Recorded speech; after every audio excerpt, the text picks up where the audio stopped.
Hello अमीगोज।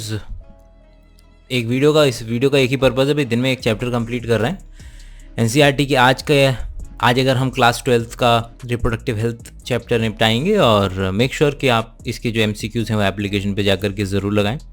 Detailed lecture और NCERT की lines हमारे एप्लीकेशन पे ऑलरेडी अवेलेबल हैं, तो ज़्यादा लंबा चैप्टर आज तो है नहीं, तो डायरेक्ट कूदते कूदते फांदते जल्दी से आधे घंटे या 40 मिनट मैक्सिमम के अंदर में ये चैप्टर कंप्लीट हो जाना चाहिए। चलिए फिर स्टार्ट करें। पहले पैराग्राफ में आपको बोलने की कोशिश कर रहा है, तो उसके चैप्टर नंबर 3 के अंदर में तुमने बहुत अच्छे से ये बात पढ़ लिया है कि ह्यूमन रिप्रोडक्टिव सिस्टम क्या होता है, उसकी नॉर्मल फंक्शनिंग वगैरह कैसी होती है। अभी इसको हमें एक ऐसे चैप्टर की तरह देखने की ज़रूरत है जो कि आपकी ज़िंदगी में काम में आने वाला है, उसकी एप्लीकेशंस क्या हैं। तो रिप्रोडक्टिव जो हेल्थ है वो केवल और केवल आपको रिप्रोडक्टिव सिस्टम की जानकारी हो ऐसा नहीं है, उसके और भी डिफरेंट आयाम हैं और भी डिफरेंट डायमेंशंस हैं जहाँ पे आपको चीज़ें पता होनी चाहिए कि आप अपने पर्सनल लेवल पे फिजिकल, इमोशनल, बिहेवियरल, सोशल, ये सभी लेवल्स पे आप वेल बीइंग हैं, सही हैं क्या। वैसे कहने के लिए तो थोड़ा सा वेग डेफिनेशन है, लेकिन ठीक है, आप सवाल उठाइए और एक एक पॉइंट को हम डिस्कस करते हुए चलेंगे कि फिजिकल क्या है, इमोशनल क्या है, बिहेवियरल क्या है, सोशल क्या है। कि आपका फिजिकल है कि आपको किसी तरीके की, आपको पता है कि किस तरीके से हाइजीनिक कंडीशन रखनी होती है। अगर आप हाइजीनिक कंडीशन नहीं रखेंगे तो बैक्टीरियल वायरल इन्फेक्शन हो सकते हैं आपको जेनाइटल एरियाज़ के अंदर में। इमोशनल कि किस तरीके से लोगों को पीनस साइज़ के ऊपर बुरा फील कराया जाता है, बॉडी कैसी है उसके ऊपर बुरा फील कराया जाता है। बिहेवियरल कि आपका बिहेवियर वाइज कैसा है, आप वो डू, पूरा एलजीबीटी कम्युनिटी इसके अंदर में आ जाएगा। वो डू आई आइडेंटिफाई विद, आप गे हैं, बाइसेक्सुअल हैं, एसेक्सुअल हैं। सोशल के लेवल के ऊपर भी कि सोसाइटी के अंदर में इस चीज़ की क्या एक्सेप्टेंस है, क्या नहीं है। तो बहुत ही ज़्यादा सारे आयाम इसके अंदर में, इस चैप्टर के अंदर में डिस्कस किए जा सकते हैं। और एलजीबीटीक्यू कम्युनिटी का कुछ भी जिक्र इस पर्टिकुलर चैप्टर के अंदर में नहीं है। हिजड़ा कम्युनिटी या फिर इंटरसेक्स कम्युनिटी जिसको बोलते हैं, उसका भी कोई पर्टिकुलर जिक्र इस पर्टिकुलर किताब के अंदर में नहीं है। हो सकता है कि आज से 10 साल बाद, 5 साल बाद जब नई किताबें छपेंगी, क्योंकि इंडिया के अंदर में अब किसी भी तरीके से एलजीबीटीक्यू या ट्रांसजेंडर या लेस्बियन, गे होना, उनकी जानकारी जिस तरीके से इस पर्टिकुलर किताब में शून्य है, वैसे ही तो इन सभी चीज़ों को डिस्कस करते हुए कि भाई किस तरीके से इमोशनल, बिहेवियरल इंटरेक्शन ठीक होनी चाहिए, सेक्स रिलेटेड आस्पेक्ट कि भाई किस तरीके से अगर आप एक अननोन पार्टनर के साथ सेक्स करेंगे तो एसटीडीज़ बढ़ने की संभावना रहेगी, एड्स बढ़ने की संभावना रहेगी। इस किताब में प्रोस्टिट्यूशन को लेकर के जिक्र नहीं है। मतलब ठीक है, सेक्स एजुकेशन शुरुआत हो रही है। ये ना समझें कि कितने सारे आयाम हैं जो आपकी ज़िंदगी से गुजरेंगे और आपको अभी उन चीज़ों के बारे में जानकारी लेना बाकी है। तो केवल और केवल इस चैप्टर तक सीमित ना रहें हम। फ़िलहाल मैं अपने कॉन्शियस में वापस आता हूँ और केवल वो चीज़ें जिक्र करना शुरू करता हूँ जो कि केवल और केवल एनसीईआरटी की लाइन से रिलेटेड है। क्या चीज़ नहीं है, क्या चीज़ है और क्या चीज़ हो सकती थी और क्या चीज़ होनी चाहिए, उसका जिक्र हम बाद में करेंगे। उसके लिए आप जो नॉट फॉर नीट CUT वाली जो सीरीज़ है, लेक्चर सीरीज़ है, वो सुन सकते हैं, वो ज्वाइन कर सकते हैं। Reproductive health problem and strategies. India के अंदर में सन 1951 के अंदर में ये बात शुरू हो गई थी कि फैमिली प्लानिंग ज़रूरी है किसी भी देश के आगे बढ़ने के लिए। तो हमने 1951 से ये बात शुरू कर दी थी कि फैमिली प्लानिंग ज़रूरी है। दुनिया के सबसे चुनिंदा शुरुआती कंट्रीज़ में से थे जिन्होंने नेशनल लेवल पर ये प्रोग्राम जो है वो चलाया था। भारत सरकार द्वारा कई सारी एजेंसीज़ हैं, कई सारे नॉन गवर्नमेंटल ऑर्गेनाइजेशन हैं, NGOs हैं और कई सारी कमिटीज़ हैं जिनके जो इस चीज़ का ध्यान रखते हैं कि भारत के अंदर में इन सब चीज़ों के ऊपर काम किया जाए। उनमें से सबसे जो नंबर 1 पे है वो है RCH, reproductive and child health care programmes. और इसके अंदर में आप हर संभव प्रयास करते हैं कि अपनी जनता तक ये बात पहुंचा सके, बट उसके अंदर में भी मतलब पॉइंट तो ये है कि वो जो प्रयास हैं वो वैसे इसके ठीक है, क्योंकि हम रिवीजन कर रहे हैं, एनसीईआरटी की लाइन का रिवीजन कर रहे हैं, मुझे आधे 40 मिनट में इस चैप्टर को ख़त्म करना है, तो मैं भटकूंगा नहीं। भले से बीच में मुझे लगेगा ज़रूर कि मैं भटक रहा हूँ, लेकिन ठीक है, मैं कोशिश करूँगा। ठीक है, तो RCH है जो कि हर तरीके का संभव प्रयास करते हैं कि मीडिया से कैसे पहुंचाना है, अखबारों से कैसे पहुंचाना है, ट्रकों के पीछे क्या लिखवाना है ना। इंडिया के अंदर में आपने देखा होगा बेटी पढ़ाओ बेटी बचाओ, वो सारा का सारा जो है वो उसके अंतर्गत ही आता है, कि एडवर्टीज़मेंट के अंतर्गत ही आता है। इस पर्टिकुलर जो पैराग्राफ है, ये पर्टिकुलर जो पैराग्राफ है, इस पर्टिकुलर पैराग्राफ के अंदर में लिखा हुआ है कि all should help to attain sexual health knowledge या सेक्स एजुकेशन को लेने की ज़रूरत पड़ेगी, और इसके अंदर में सभी लोगों को पार्टिसिपेट करने की ज़रूरत है, पेरेंट्स को, रिलेटिव्स को, फैमिलीज़ को, स्कूल्स को। भले से जो सबसे ज़्यादा सेक्सुअल ऑफेंसेस होते हैं छोटे बच्चों के ऊपर, जो सबसे ज़्यादा सेक्सुअल एब्यूज़ होते हैं, वो रिलेटिव और फैमिली के मेम्बर के द्वारा ही किया जाता है। ओके, तो चाहे ऑडियो विजुअल मीडियम का सहारा लेना पड़े, रेडियो का, टीवी का, ऐड का, मेट्रो के ऊपर पर्चे का, बस के ऊपर पर्चे का, बस स्टैंड के ऊपर में, अलग अलग होर्डिंग्स के ऊपर में, लेकिन आप हर जगह देखेंगे कि किस तरीके से हम इंडिया कोशिश करते हैं कि ये जो जानकारी है वो आम लोगों तक पहुंचाई जाए। मैं इतनी सारी बातें बोलना चाहता हूँ लेकिन ठीक है, एनसीईआरटी को क्लियर करते हैं पहले। हाइजीनिक सेक्सुअल प्रैक्टिसेस कि आप एक एज के अंदर में आप सेक्सुअल हाइजीनिक प्रैक्टिसेस करें, सेक्सुअल ट्रांसमिटेड डिजीज़ और एड्स से बचें। HIV एक वायरस है जिसकी वजह से जो आपके शरीर में अगर चला जाता है तो कुछ दिनों से लेकर के कुछ सालों के भीतर वो आपके शरीर में एक कॉम्बिनेशन ऑफ सिम्टम्स पैदा कर सकता है, जिसको हम एड्स कहते हैं, ऑल एक्वायर्ड इम्यूनोडेफिशिएंसी सिंड्रोम।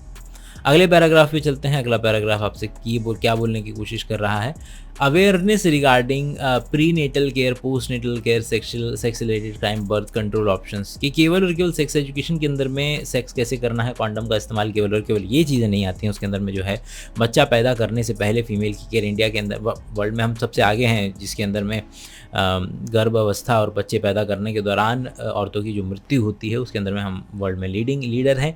इसके अलावा बच्चा पैदा होने के बाद भी केयर किस तरीके की ज़रूरत होती है, आप देखते हैं कि जिस तरीके से दो भाइयों के अंदर में शायद एक डेढ़ साल का अंतर होता है। डेढ़ साल का अंतर इसलिए होता है कि फीमेल ने अभी एक बच्चा पैदा करके हटी भी नहीं है, लेकिन उसके बाद दूसरा बच्चा तुरंत पैदा कर दिया गया है, और उसका श्रेय किसकी गलती है, किसकी गलती नहीं है। फिलहाल तो एनसीईआरटी की लाइनें कवर करते हैं कि सेक्स रिलेटेड क्राइम्स जो हैं, चाहे वो रेप हो, चाहे वो बस में घूरना हो, चाहे वो ग्रोपिंग हो, चाहे वो छेड़ना हो, वो सारे के सारे इस पर्टिकुलर कैटेगरी के अंदर में आएंगे। इसके अलावा बर्थ कंट्रोल ऑप्शन के जिस माशरे में, समाज में, देश में, राज्य में फीमेल के एजुकेशन को बढ़ावा मिला है, उसके अंदर में हमने देखा है कि बच्चों की जो संख्या है वो कम होने लगी है। बिहार एक राज्य है जिसके अंदर में आप देखेंगे कि एजुकेशन कम है तो बच्चा पैदा करने की दर ज़्यादा है। तमिलनाडु, केरला अगर आप देखेंगे जहाँ पर बच्चा पैदा करने की दर कंपैरेटिवली कम है बनिस्बत के बिहार से। तो एजुकेशन का रोल ज़्यादा आता है कि आप कितने बच्चे पैदा करेंगे, रादर के किसी और चीज़ का। तो ये पर्टिकुलर चीज़ें इसमें हो गई कि किस तरीके से भाई बच्चे को ब्रेस्ट फीड कब कराना है, उसको ब्रेस्ट फीड के अलावा कोई चीज़ नहीं देनी है। ये सारी चीज़ें जो हैं इस चीज़ के अंदर में आ जाएंगी। Social evils like sex abuse, sex related crimes, यही चीज़। अगले पे चलते हैं। सक्सेसफुल इम्प्लीमेंटेशन, अगर आपको इन चीज़ों का करना है तो आपको किन चीज़ों की ज़रूरत पड़ेगी, आपको रिक्वायर होगा strong infrastructure, facilities, professional expertise, और यहाँ तक कि मतलब आप जानते हैं कि इंडिया के अंदर में टीचर ही, अगर कभी कभी अब वीडियोज़ आते हैं तो किस तरीके की वीडियोज़ आती हैं कि टीचर्स को स्पेलिंग्स तक नहीं आ रही है और वो इंग्लिश के टीचर हैं। तो उसी तरीके से हमारे इस सिस्टम का भी कुछ ऐसा ही हाल है कि जिसके अंदर में आप बहुत ज़्यादा देखेंगे कि नॉलेज, चाहे वो पोस्ट मैरिटल रेप हो, नॉलेज नहीं है। वर्क स्टेशन पे जहाँ आप काम करते हैं वहाँ पर फीमेल्स के क्या क्या राइट्स हैं वो उसका कोई आइडिया नहीं है। फीमेल्स को किस तरीके से ब्रेस्ट फीडिंग अलाउड है कि नहीं है कहीं पर भी। इसके अलावा कॉन्ट्रासेप्शन के क्या मेथड्स हो सकते हैं, किस तरीके से मेंस्ट्रुअल प्रॉब्लम कि भैया फीमेल्स को कई आई एम नॉट सेइंग कि मैं किस चीज़ में विश्वास करता हूँ, किस चीज़ में विश्वास नहीं करता हूँ, क्या चीज़ होनी चाहिए, क्या चीज़ नहीं होनी चाहिए। It's up to the debate to the society, और सोसाइटी मिलकर के फैसला करेगी। बट कितनी छोटी सी प्रॉब्लम है कि लड़कों को आइडिया भी नहीं होता है कि मेंस्ट्रुअल प्रॉब्लम्स के अंदर में कितनी प्रॉब्लम्स होती हैं। कि मतलब मैं हमेशा से एग्जांपल देता हूँ कि अगर नीट के अंदर में 15 लाख लोग बैठ रहे हैं और 15 लाख लोगों में से तकरीबन मान लेते हैं कि 7 लाख लड़कियां हैं, तो 7 लाख लड़कियों में से अगर डिवाइड कर दिया जाए इसको 28 से या 30 से अगर मैं डिवाइड कर दूंगा तो जो संख्या आएगी उतनी फीमेल्स प्रोबेबिलिटी के अनुसार दर्द में होंगी, उनको गारंटीड दर्द होगा क्योंकि उनको मेंस्ट्रुअल क्रैम्प चल रहे होंगे और उस मेंस्ट्रुअल क्रैम्प के अंदर में उनको अपना नीट का एग्ज़ाम लिखना पड़ रहा होगा एज़ कम्पेयर टू बॉयज़ जो मज़े से लिख रहे हैं, जिनको कोई फ़र्क नहीं पड़ता है, जिनको फोकस बनाने में कोई प्रॉब्लम ही नहीं होगी। तो बहुत सारी चीज़ें हैं जो अगर आप मेल हैं तो आपको पता भी नहीं चलेगी, मतलब कि आप जानते हैं कि कितनी सारी एक ऑस्कर विनिंग डॉक्यूमेंट्रीज़ है, पीरियड करके नाम है शायद उसका, जिसके अंदर में लड़कों से पूछा जाता है कि भाई मेंस्ट्रुएशन क्या होती है, तो वो बोलते हैं कि बीमारी होती है लड़कियों के अंदर में, तो इसको अभी लड़कों के लिए ये बीमारी ही है। तो जितना ज़्यादा लड़कियों के लिए भी कि किस तरीके से गंदा कपड़ा इस्तेमाल नहीं करना चाहिए, कपड़ों का इस्तेमाल नहीं करना चाहिए, लेकिन अब बोलेंगे भैया खाएँ कि कपड़ा का इस्तेमाल करें, कि भैया सैनिटरी पैड्स खरीद करके लेके आएँ। जहाँ पर ये जिस देश के अंदर में गाँव के अंदर में अगर आप जानते हैं कि औरतें जब काम करती हैं कहीं जगह पे, तो वो दिन की दिहाड़ी जो है 20-20, 50-50 रुपए के अंदर में दिन का पूरा वो दिन काम करते हैं, वो 20-50 रुपए दिन के अंदर में खाएंगी कि वो उससे 20 रुपए का एक सैनिटरी पैड खरीदेंगी? जाहिर सी बात है नहीं खरीदेंगी। तो problems do not always lie at the level of awareness only, but also at the level of economy. कई सारे हैं तो this could be considered as social as well as economical issue. पैसा आएगा, बच्चे पढ़ेंगे, फीमेल अगर पढ़ने लगेंगी तो आधी अवेयरनेस की तो वैसे ही आ जाएगी, मतलब आपको you don't have to put in extra effort just to aware females, make sure that they are learning, they are getting better opportunities to go to school. बस उसी से आपका आधा काम तो वहीं ख़त्म हो जाएगा कि हाँ, अगर आपने if you have made it sure कि लड़कियाँ स्कूल जा रही हैं और पढ़ रही हैं वहाँ जा करके, और पढ़ाने वाले मौजूद हैं वहाँ पर। कॉलेजेस में तो नहीं है, छोटे स्कूलों के I am not sure. This chapter is like it's just ask, this chapter ask for renting, कि इस चैप्टर में केवल रेंटिंग करी जा सकती है।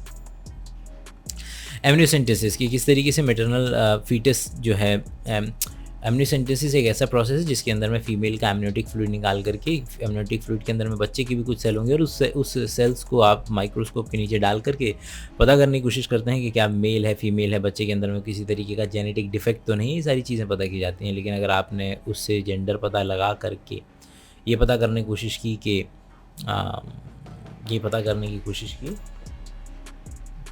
कि वो फीमेल है और उसको मारने की कोशिश की, तो अब सोचिए कि भैया आप डॉक्टर को इतने बड़े उच्च स्थान पे रखते हैं, और वही डॉक्टर हैं जो कि पैसे के लिए बताते हैं कि हाँ जी लड़की ये मार सकते हैं, और फिर ऑफ़र भी देते हैं कि हाँ ये ऑफ़र करवा लीजिए, इससे हम लड़की को जो है बगल वाले कूड़ेदान में हम खुद फेंक के आएंगे। इसके अलावा पेरेंट्स को मिलती है, मतलब कि अनलिमिटेड, क्योंकि हम भूल जाते हैं कि वो लोग पेरेंट्स के साथ साथ एक इंसान भी हैं। तो जहाँ पर गलती होने की संभावना रहती है वहाँ पर हम उस व्यक्ति को बहुत ज़्यादा इज्जत दे देते हैं। तो जैसे कि हमने इस पर्टिकुलर केस में कर रखा है, पेरेंट्स के केस में कर रखा है, टीचर्स के केस में कर रखा है, डॉक्टर्स के केस में कर रखा है।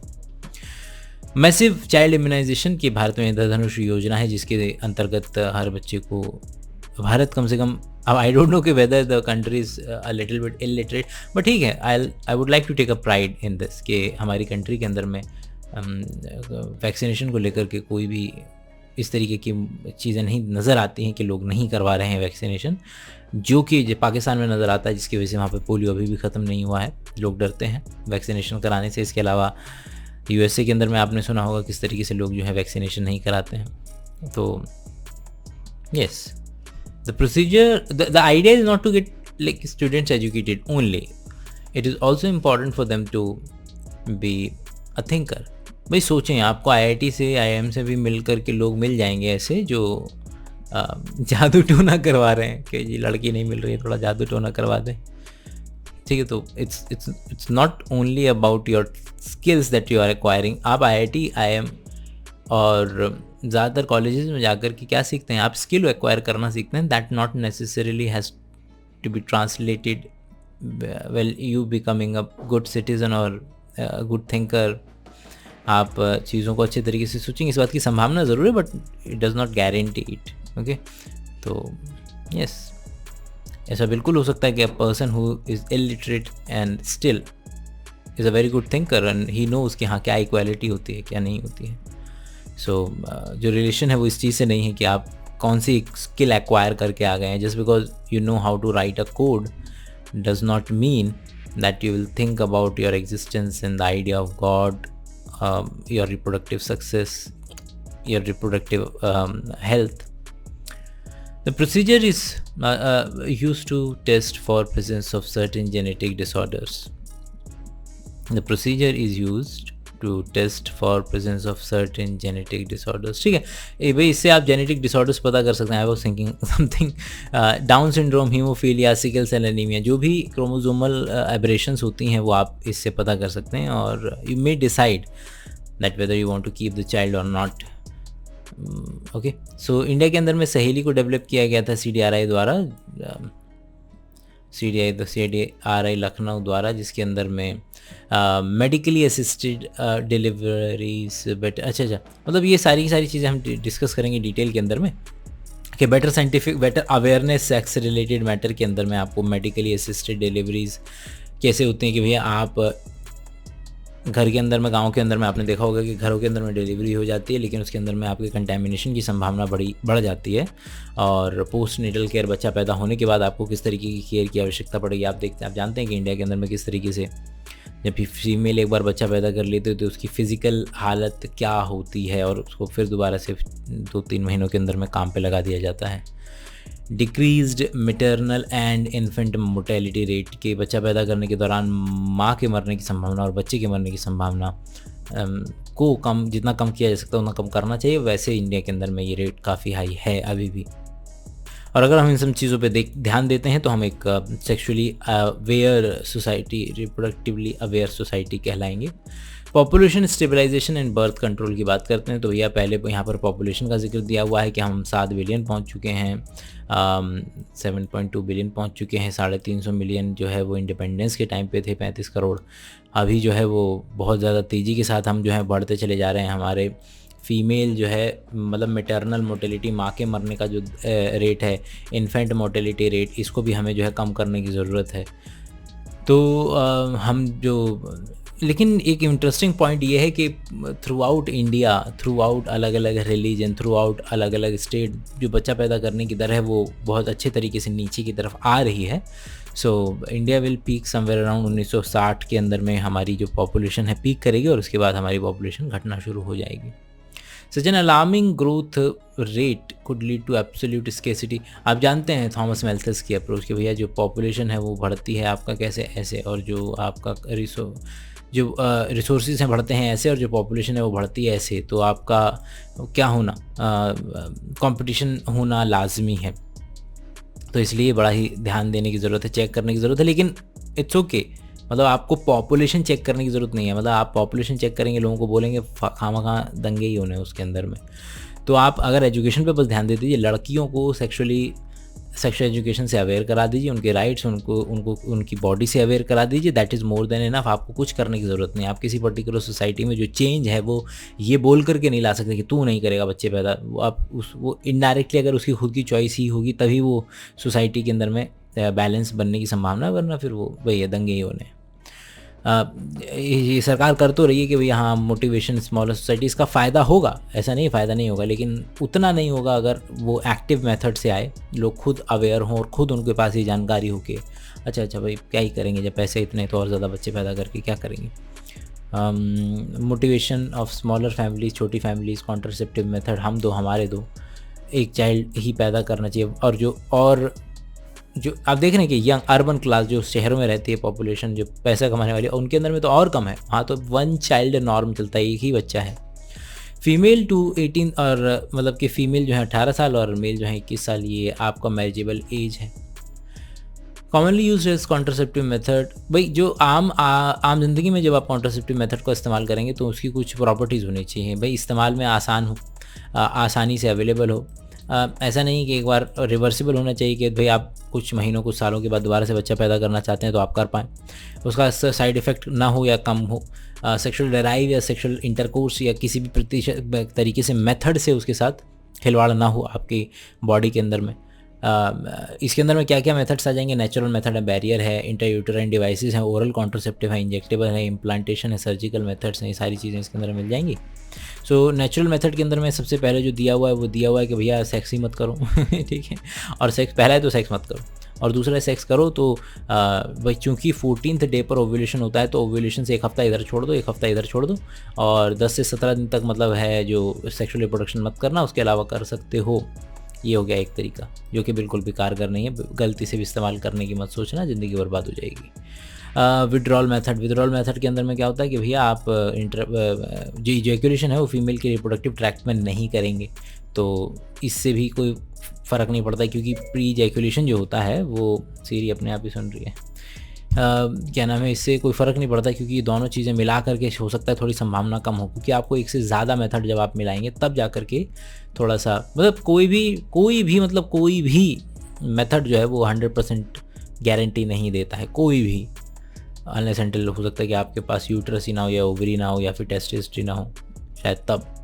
But most of the cases में अगर आप एक लंबे अंतराल तक सेक्स करेंगे तो इस बात की पूरी संभावना है कि कोई ना कोई मेथड बर्बाद हो करके फीमेल माइट गेट प्रेग्नेंट।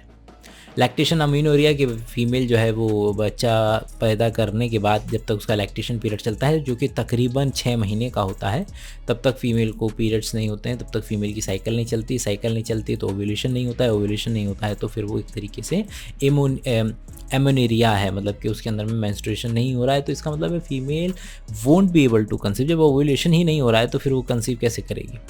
अगला है बैरियर मेथड। बैरियर के अंदर में कॉन्डम आता है। कॉन्डम मेल के पास मेल का भी होता है, फीमेल का भी होता है। एक ज़माने के अंदर में फ़िश के एयर ब्लैडर को कॉन्डम की तरह इस्तेमाल करते थे, फिर रबड़ के कॉन्डम हुए, फिर आजकल जो है लेटेक्स के जो है वो कॉन्डम चलते हैं। इसके अलावा ejaculated semen would not enter, ठीक है, तो कैसे काम करेगा भैया, फीमेल के अंदर में सीमन को जाने ही नहीं देगा, जो सरकारी बनाया हुआ है वो निरोध है। एडिशनल बेनिफिट क्या है कॉन्डम यूज़ करने के, वो ये हैं कि भाई ये सेक्सुअल ट्रांसमिटेड डिजीज़ नहीं होंगी, एड्स नहीं होगा और अनवांटेड प्रेगनेंसीज जो है वो नहीं होगी। और ये आसान है भैया, किसी की ज़रूरत नहीं पड़ती है, खुद से ही आप इंसर्ट कर सकते हैं, खुद ही से आप कॉन्डम को पहन सकते हैं, तो किसी और व्यक्ति की ज़रूरत भी नहीं पड़ेगी आपको इसके लिए। डायफ्राम, सर्वाइकल कैप्स, वॉल्ट्स, ये फीमेल के अंदर में इंसर्ट करने वाली चीज़ें हैं जो कि जाकर के सर्वाइकल कैप मतलब सर्विक्स को कवर कर लेगा। डायफ्राम थोड़ा सा साइज़ में बड़ा होता है तो ये, और रिंग्स भी आती हैं। तो इनके डायग्राम्स प्लीज़ एक बार देख लीजिएगा, मुझे डायग्राम्स लगा देने चाहिए, तो अगली बार जब हम रिवाइज़ करेंगे तो मैं डायग्राम्स लगा दूंगा। तो इसके अंदर में भी यही होता है कि फीमेल के रिप्रोडक्टिव ट्रैक्ट में सीमन जाएगा ज़रूर, लेकिन फिर वो फीमेल के यूट्रस में नहीं जा पाएगा, तो फिर उसकी वजह से दोनों जो हैं आपस में इंटरेक्ट नहीं कर पाएंगे। डायफ्राम वगैरह की खास बात यह है कि ये रीयूजेबल है, और अगर आप और याद रखें कि कोई भी टेक्निक आपको 100% गारंटी नहीं देगी। आप जो हैं वो अपनी जो संभावना है वो कम से कम कर सकते हैं जब आप एक से ज़्यादा मेथड को मिला दें, और आप 2-3 को मिला देंगे तो फिर कहना क्या, वाह वेरी नाइस। तो स्पर्मिसाइडल क्रीम, जेलीज, फोम, इस सब का इस्तेमाल कर सकते हैं आप, तो इसमें लुब्रिकेशन में भी हेल्प मिलेगी और आपका जो है स्पर्म भी जो है वो मरेंगे। अगला है इंट्रा यूटेराइन डिवाइसेस की यूटेरस के अंदर में जब आप, और ये इसके लिए डॉक्टर की, एक्सपर्ट नर्स वगैरह की ज़रूरत पड़ेगी। इसके अंदर में आप किस तरीके से इस्तेमाल कर सकते हैं कि भैया नॉन मेडिकेटेड आईयूडीज़, लूप्स का इस्तेमाल किया जा सकता है। कॉपर रिलीजिंग होती है जिसके अंदर में कॉपर टी, कॉपर 7, मल्टीलोड 375, ये जो कि कॉपर के आयंस निकालती हैं जिसकी वजह से स्पर्म मरता है। हार्मोन रिलीजिंग आईयूडीज़ जो है जिसके अंदर में प्रोजेस्टासर्ट और एलएनजी लीवोएंजेस्ट्रल 20 जो है मिलती है। क्या करेंगी, इंट्रा यूटेराइन डिवाइसेस का काम होता है कि भाई कैसे भी करके स्पर्म की मोटिलिटी को कम करें, स्पर्म के फेगोसाइटोसिस को बढ़ाएं, और जिसकी वजह से आपका स्पर्म ओवम तक पहुंच ही ना पाए। हार्मोन रिलीजिंग जो आईयूडीज़ होती हैं वो शरीर के अंदर में ऐसी सिचुएशंस क्रिएट करती हैं, जैसे फीमेल ऑलरेडी प्रेग्नेंट है तो फिर वो जो ओव्यूलेशन है वो म्यूकस को थिक कर देना, कई सारे तरीके हैं, म्यूकस को थिक कर देते हैं जिसकी वजह से स्पर्म नहीं तैर पाता है ठीक से, ओवम को कैप्चर किया जा सकता है। तो कई सारे तरीके हैं जिससे हार्मोनल आईयूडीज़ जो है वो काम करती हैं, और हार्मोनल आईयूडीज़ या इम्प्लांट जो होते हैं वो सबसे ज़्यादा कारगर होते हैं। अच्छा, आइडियल कॉन्ट्रासेप्टिव वो है फीमेल के लिए जो, ठीक है, मतलब पॉइंट ये है कि भैया रिवर्सिबल होना चाहिए। अगर आप कुछ समय के बाद में दोबारा से बच्चा पैदा करना चाहते हैं तो रिवर्सिबल होना चाहिए, तो इसलिए आईयूडीज़ जो है इंडिया के अंदर में वाइडली एक्सेप्टेड हैं बहुत ज़्यादा। ओरल एडमिनिस्ट्रेशन जो पिल, जिसको हम पिल बोलते हैं, उसके अंदर में भाई प्रोजेस्टेरॉन हो सकता है, प्रोजेस्टेरॉन एस्ट्रोजन का कॉम्बिनेशन हो सकता है, जो कि आजकल लोग नहीं लेते हैं, लेना भी नहीं चाहिए भी, ठीक है। इसके अंदर में कंपैरेटिवली भाई ठीक है, इस बात से तो बहुत शांति मिली कि बच्चा नहीं पैदा होगा, ज़िंदगी बर्बाद नहीं होगी, तो वो तो ठीक है कि हाँ, उसके लिए थोड़ी सी खुद की बर्बादी सही जा सकती है, और जो कि फीमेल ही सह रही है। बट अब जो है वो नॉन स्टेरॉयडल वाली भी आ गई। तो स्टेरॉयडल वाली आपकी बॉडी अगर आप लेते हैं, हार्मोन लेते हैं, तो वो आपकी बॉडी के हार्मोन के साथ ऊपर नीचे खिलवाड़ करने की कोशिश कर सकता है। इस बात की संभावना उपजती है। सभी लोगों में बुरे रिजल्ट्स नहीं दिखेंगे, लेकिन कुछ में दिख सकते हैं। तो फीमेल को 21 दिनों के लिए जो है ड्रग्स लेनी पड़ती है। आजकल ऐसी भी आ गई हैं जो कि केवल और केवल आप 1 हफ़्ता लीजिए, 1 दिन लीजिए, 2 दिन लीजिए, इस तरीके की अलग अलग, हफ्ते में 2 दिन, हफ्ते में 1 दिन, है ना। तो वो भी इस तरीके की ड्रग्स भी जो है वो आ रही हैं। आप वो भी जानते हैं कि किस तरीके से आई पिल वगैरह आते हैं, जिसको कि आप इमरजेंसी कॉन्ट्रासेप्टिव बोलते हैं, जिसके अंदर में आप 72 आवर्स के अंदर में अगर आप वो चीज़ ले लें, आई पिल ले लें, तो फिर आपके प्रेग्नेंट होने की संभावना कम रहेगी। और यहाँ तक कि जो इंट्रा यूट्राइन डिवाइसेस होते हैं या फिर ये जो प्रोजेस्टेरोन, एस्ट्रोजन, ये वाली जो चीज़ें होती हैं, ये भी आपके 72 आवर्स के अंदर में अगर आप ले लेते हैं तो इस बात की पूरी संभावना है कि आप यू विल नॉट कंसीव। अच्छा, अगर सहेली की बात करें जो कि बनाई गई थी, वो एक नॉन स्टेरॉयडल प्रिपरेशन है, जो कि जैसे कि एस्ट्रोजन को अगर काम करना है तो फिर वो एस्ट्रोजन के रिसेप्टर के ऊपर काम करना शुरू कर देती है। ये थोड़ा डिटेल हो जाएगी, वहाँ जाने की आपको ज़रूरत नहीं। प्रोजेस्टेरॉन अकेले या फिर कॉम्बिनेशन में प्रोजेस्टेरॉन जमा एस्ट्रोजन जो है फीमेल की स्किन में इंजेक्ट कर दिया जाता है, जो बहुत छोटे अमाउंट में बॉडी के अंदर में हार्मोन रिलीज़ करती रहती है, जिसकी वजह से बॉडी एक तरीके से ओवम प्रोड्यूस नहीं करेगी, और भी अलग अलग चेंजेस के थ्रू आप एक तरीके से कंसीव नहीं कर पाएंगे। One of the best method है इम्प्लांट्स। स्टरलाइजेशन की अगर बात की जाए तो स्टरलाइजेशन की अगर बात की जाए तो भाई वेसेक्टमी और ट्यूबेक्टमी, इसके अंदर में वास्ट डिफरेंस को काट के गांठ मार देते हैं, और इसके अंदर में ओविडक्ट जो है फेलोपियन ट्यूब को जो है काट के गांठ मार देते हैं। हाँ जी, अगले पे चलेंगे। Surgical intervention, vasectomy, tubectomy, small incision, fallopian tube, vagina, ठीक है, काट दे, सही है, हो गया ये वाला। और यहाँ तक कि आपको मालूम है कि ये जो प्रोसेस है वेसेक्टमी, ट्यूबेक्टमी, ये वाला प्रोसेस भी रिवर्सिबल है। आपको प्रोसेस उतना सिंपल नहीं है। आप लोग किस तरीके का मेथड अपनाएं, वो आपका किसी भी मेडिकल प्रोफेशनल से आपको जाकर के बात करनी पड़ेगी। इसके अंदर में आप देख रहे हैं कि किस तरीके से आप बोल रहे हैं कि हाँ, इस पे पॉपुलेशन जो बढ़ रही है उस पर लगाम लगाने का मौका तो हमें मिलेगा, लेकिन उसके अलावा भी जो उसके इल इफेक्ट हैं, nausea, abdominal pain, breakthrough bleeding, irregular menstrual cycle, breast cancer, ये भी प्रॉब्लम्स हैं और जिनको कि इग्नोर नहीं किया जा सकता है। मेडिकल टर्मिनेशन ऑफ प्रेगनेंसी अगर आप कैसे करा सकते हैं, यूएसए के अंदर में रूल आ चुका है कि अब लोगों को फीमेल्स की बॉडी पे अधिकार नहीं है। अब वो टर्मिनेशन कराना उतना आसान नहीं होगा जितना आसान पहले हुआ करता था यूएसए के अंदर में, which is so good, like in a context कि इंडिया के अंदर में एटलीस्ट हम उनसे आगे हैं इस पर्टिकुलर चीज़ के अंदर में। मेडिकल टर्मिनेशन ऑफ प्रेगनेंसी और इंड्यूस्ड अबॉर्शन, 45 से 50 मिलियन टर्मिनेशन अबॉर्शन होते हैं पूरे वर्ल्ड के अंदर में। जितनी प्रेगनेंसीज होती हैं उसमें से हर 5 में से एक प्रेगनेंसी को टर्मिनेट कर दिया जाता है वर्ल्ड के अंदर में।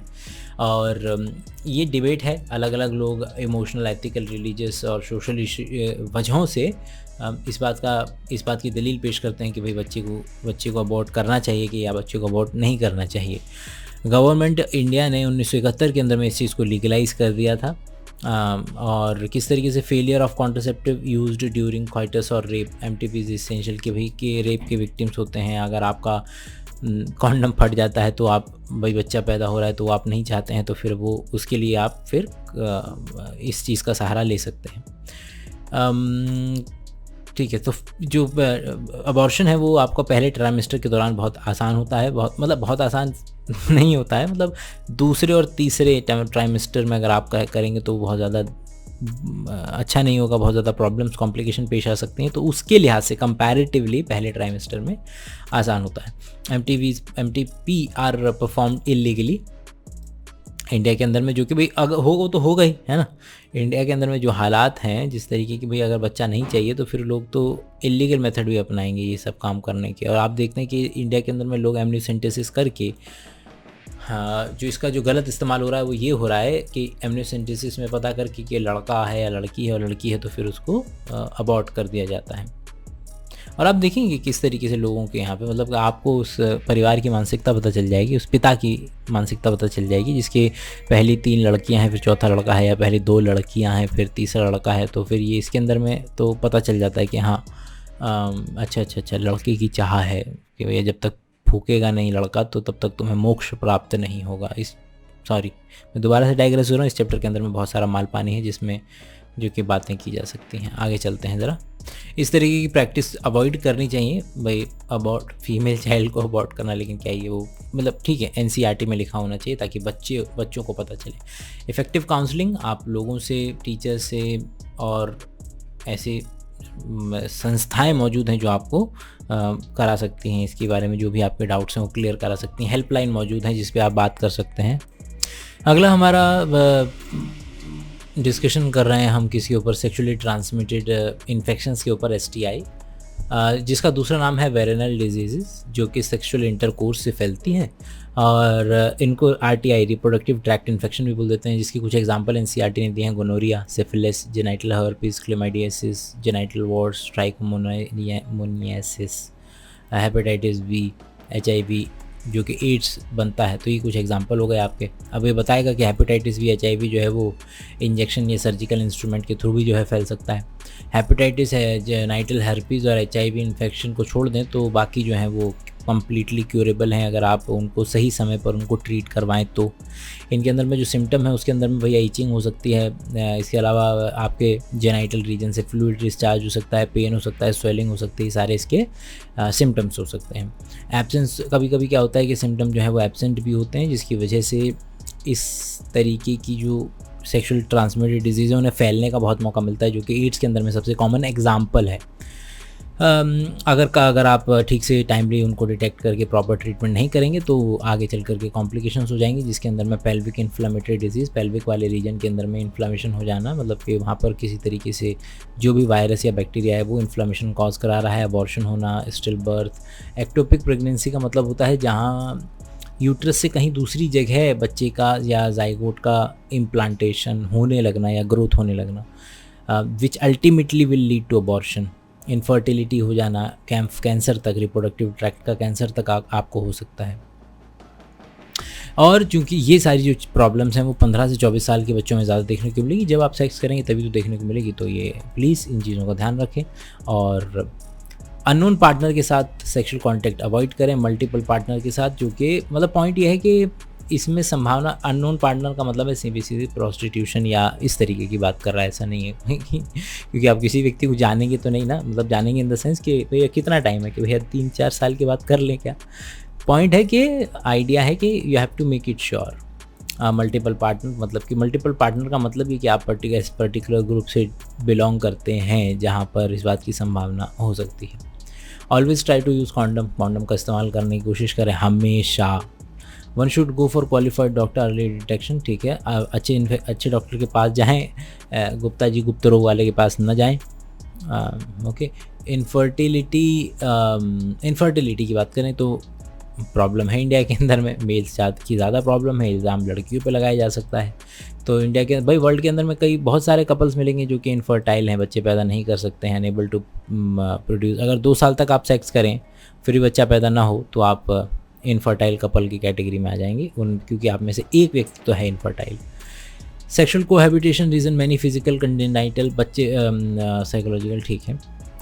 भाई आप किस वजह से बच्चा पैदा नहीं कर पा रहे हैं, भाई आप हो सकता है फिजिकल कुछ कमी हो आपके अंदर में, हो पैदाइशी कोई कमी हो, कोई बीमारी हो आपको, आप ड्रग्स का सेवन कर रहे हैं, या इम्यून सिस्टम की कोई प्रॉब्लम हो, या फिर साइकोलॉजिकल प्रॉब्लम्स हो, तब भी आप इस बात की संभावना है। ज़्यादातर फीमेल्स को ब्लेम कर दिया जाता है बच्चा ना होने के लिए, बांझ है। बांझ के लिए हिंदी मेल कोई शब्द नहीं है, तो लेकिन ज़्यादातर मेल पार्टनर होते हैं जिनकी वजह से बच्चा पैदा नहीं हो पा रहा है। डायग्नोसिस किया जा सकता है और उसके हिसाब से आप ट्रीटमेंट देख सकते हैं, उसके हिसाब से आप असिस्टेड रिप्रोडक्टिव टेक्नोलॉजीज़ का इस्तेमाल कर सकते हैं कि बच्चा कैसे पैदा किया जाए, जिसके अंदर में सबसे नंबर 1 पे है इन विट्रो फर्टिलाइजेशन या एम्ब्रियो ट्रांसफ़र। क्या करेंगे भैया, ओवा ले लिया, ओवम ले लिया फीमेल डोनर से, स्पर्म ले लिया मेल डोनर से, दोनों को लिया लेबोरेटरी के अंदर में, पेट्री डिश के अंदर में, टेस्ट ट्यूब के अंदर में, दोनों को मिलाया और वहाँ पर आपने जाइगोट या एम्ब्रियो बना दिया, और जाइगोट या एम्ब्रियो बना करके फिर उसको फीमेल के अंदर में डाल दिया। अब अगर आपने 8 सेल से कम की स्टेज है, जाइगोट से लेकर के 8 सेल तक की स्टेज है, तब आप क्या करेंगे, तब आप फैलोपियन ट्यूब में डालेंगे। आपने पिछले चैप्टर में पढ़ा था कि किस तरीके से जो एम्पुलरी स्थमिक रीजन होता है वहाँ पर फर्टिलाइजेशन होता है, वहाँ से 8-9 दिन लगते हैं ब्लास्टोसिस्ट बनने में, यूट्रस तक जाने में। तो आपकी अगर छोटी स्टेज है, जाइगोट वाली स्टेज है, तो फैलोपियन ट्यूब में डालो, और अगर बड़ी है, बड़ा हो गया, एम्ब्रियो बन गया, थोड़ा सा ज़्यादा हो गया, 8 सेल से ज़्यादा बन गया, तो फिर यूट्रस में डाल दो।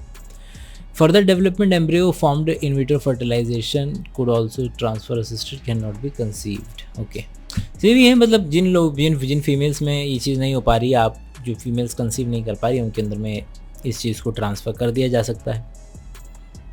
और भी तरीके हैं भाई कभी कभी क्या होता है कि ओवम कलेक्ट कर लिया जाता है डोनर से, और मतलब फीमेल है, फीमेल का सब कुछ बढ़िया है, बस क्या चीज़ नहीं है, उसके ओवम ठीक नहीं है। तो फिर क्या किया जाएगा, ओवम लिया, ओवम ले करके डाल दिया आपने फैलोपियन ट्यूब के अंदर में, और इसको कहते हैं गैमीट इंट्रा फैलोपियन ट्रांसफ़र। और कभी कभी क्या होता है कि भाई स्पर्म जो है पेनिट्रेट नहीं कर पा रहा है, सब कुछ बढ़िया है, लेकिन बस स्पर्म पेनिट्रेट नहीं कर पा रहा है, तो उसके अंदर में इंट्रासाइटोप्लाज्मिक स्पर्म इंजेक्शन के ओवम के अंदर में डायरेक्ट ही स्पर्म को डाल देते हैं। या फिर सबसे सस्ता कभी कभी फीमेल प्रॉब्लम होती है कि भैया जो स्पर्म है वो ठीक से, भाई फीमेल के अंदर में लो काउंट है, तो स्पर्म वहाँ तक पहुँच ही नहीं पा रहे हैं एम्पुला तक, तो क्या करेंगे, आर्टिफिशियली इंसेमिनेट करा देंगे बस वहाँ पे। आर्टिफिशियल इंसेमिनेशन का मतलब है आपने सीमेन लिया और उसको फीमेल के यूट्रस और वो वाला जो रीजन है, एम्पुलर स्टमक रीजन, वहाँ पे खुद पहुँचवा दिया, तो इस बात की संभावना बढ़ जाएगी कि फिर फर्टिलाइजेशन हो जाए। या तो वेजाइना में डाल देते हैं, या तो फिर यूट्रस के अंदर में डाल देते हैं आर्टिफिशियल, और अगर आप यूट्रस में डालते हैं तो उसको इंट्रा यूट्राइन इंसेमिनेशन बोल देते हैं। भाई अब बेनिफिट तो हैं, अफोर्डेबल नहीं है, उतना पैसा अच्छा खासा लग जाता है, और भी अलग अलग तरीके हैं जिसकी वजह से लोग इसके खिलाफ़ हैं, कि इमोशनल, रिलीजन, सोशल फैक्टर की वजह से लोग इसके खिलाफ़ हैं कि आप you can not play God. India के अंदर में भाई पूरी इंडस्ट्री है बाहर से, अब तो खैर फिर भी कम हो गई है, नए लॉज बन गए हैं जब से सरोगेसी 2018 के जो नए लॉज आए हैं उससे फिर भी थोड़ा सा चेंज आया है, लेकिन इंडिया वर्ल्ड कैपिटल हुआ करता था, लोग यहाँ आते थे बच्चा पैदा करवाने के लिए, वूम्ब किराए पे लेते थे और बच्चा पैदा कराते थे। मीमी करके मूवीज़ भी तो थी वो। अवर लॉ परमिट लीगल अडॉप्शन, भैया ये सबसे इज्जतदार तरीका है कि हम भैया बच्चे पहले से बहुत ज़्यादा लोगों ने बच्चे पैदा कर रखे हैं, तो आप अडॉप्ट कर सकते हैं, तो वो सबसे सस्ता, सुंदर, टिकाऊ तरीका हो सकता है। तो make sure that if you could use that. NCERT की लाइनें डिटेल के अंदर में बायोशाला की ऐप पे अवेलेबल है, प्लीज़ मेक श्योर कि आप वो देख लें, ठीक है। चलिए।